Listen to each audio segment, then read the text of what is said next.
Hello, welcome. Today I'm going to show you guys how to make a Game Boy mod from a Game Boy Advance, like this one and this one. And this is the one I'm going to mod today. So let's start.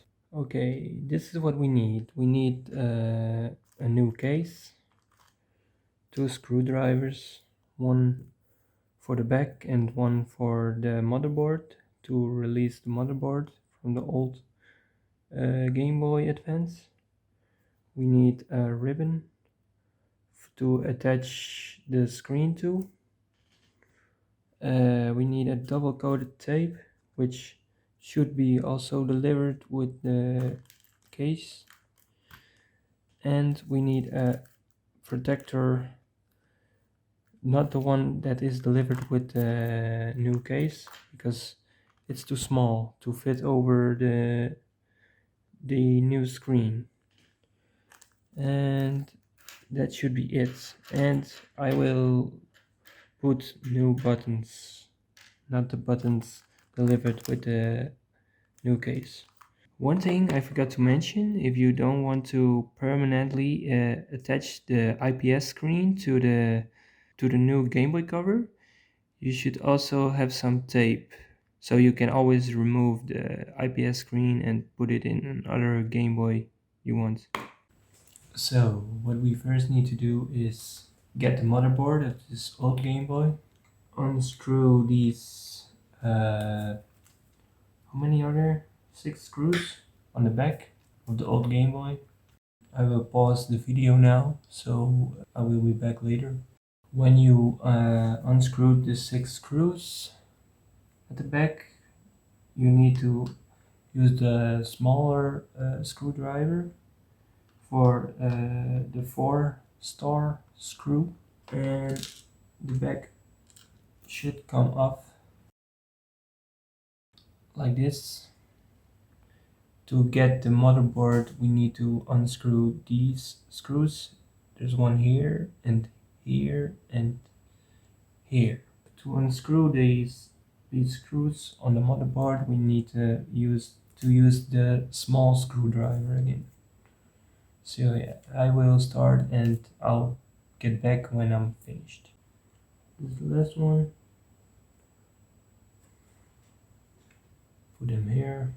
Disassemble the ribbon cable that's here. You have 2 switches. If you put your nails behind them, you should be able to disassemble. This is all we need for the new case. I might be cleaning it a little bit. If it's really dirty, you can always use some alcohol to clean it a little bit. Okay, for the next step we need our new case, obviously. Here's the new case. You can remove this one, we don't need it. The one that's attached with the new case is the wrong one because it's like a smaller screen. We need the one with the IPS package. First we should put the double-sided tissue tape here so we can put the screen and it doesn't get like damaged. Remove the middle part of the double-sided tissue tape. Now we will put this part here. You can do it with your fingers, but you can also use some tools for this. So I will only remove this side, so I can always take the screen out again when I want to. It's better to use like a stick or something, like a pin set or something, to push the tape nicely on the front cover of the new Game Boy Advance. You can see I put it nicely against the sides of the where the screen will be. Okay, let's get on to the next step. The next step will be putting in the IPS screen, remove the protection covers, and this one at the front. We might be able to use this front cover to put it on a back later. So you might want to keep this one. First put in the ribbon cable to the screen. So yeah, don't forget this part because it will be a lot harder if you already put in the screen. If you hear a click sound, it should be fit in, it should be clicked in. So where we put the double coated tape, you put in the screen and as much possible to the right side, next to the buttons. We can use some tape just to keep it in place where it needs to be. I will put one here, put one at the bottom, but I won't do that this time. And I will put one on the left and the right side. Now I already say to keep the cover from the IPS screen, keep it aside so we can still use it. Put it over the back of the screen. Okay, now we have it. Now we go on to the next step. Next step will be placing the lens at the front. So yeah, let's get it. Let's take the protection covers. First take out the middle. A lot of times one corner doesn't go well, so you can always try another corner. Yeah, here I have one. Now get up the side tape, the sides over the front of the Game Boy. Put it just accordingly with the lens cover. Should be right, like this. Next step will be placing the buttons first before we place the motherboard. So yeah, put the buttons at its right place. This one goes here. If you played before with a Game Boy Advance, you should know where to put the buttons. Don't forget any buttons and the light cover. Now we're going to place the motherboard, but before we do, you're better off by putting the ribbon cable first into the slot, so you don't have to do it when it's already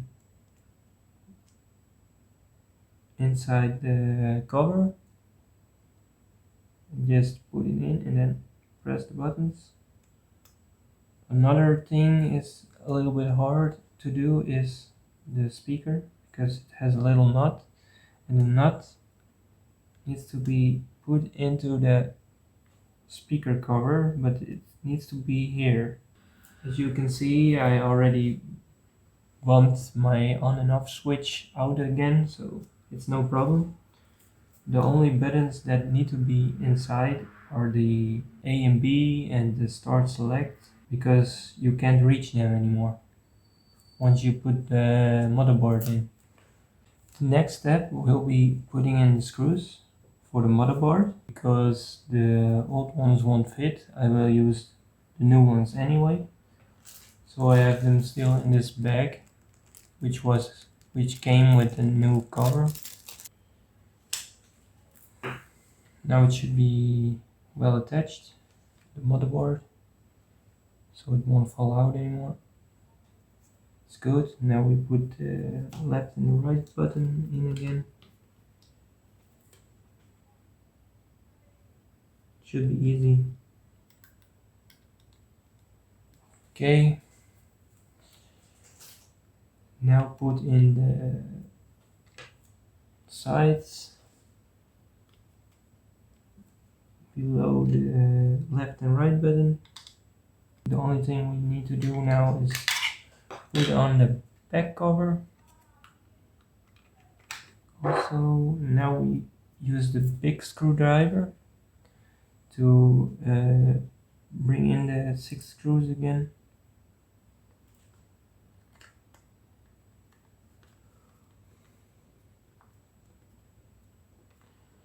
I will use the new screws now because the old ones won't fit well. So we'll just use the new screws. The old ones are better because they are like stronger. The new ones, they're like not as good material. Close to the battery, there's also a screw you need to put. Also use the big one for the new screws. We got this done. Now the only thing we need to do now is put in the batteries and it should all work. So let's have a try. Okay, I just charged some batteries while I was making this tutorial. Super Mario and the sound. Okay, now as you can see guys, it's working. Buttons are working. Everything is working. Just for comparison, I put two of the same games in a Game Boy, and here you can see the difference. This is just a normal screen, and the other side is the new IPS screen. So yeah, I don't need to explain the difference, I guess, because it's very visible. So yeah, thank you for watching and see you next time.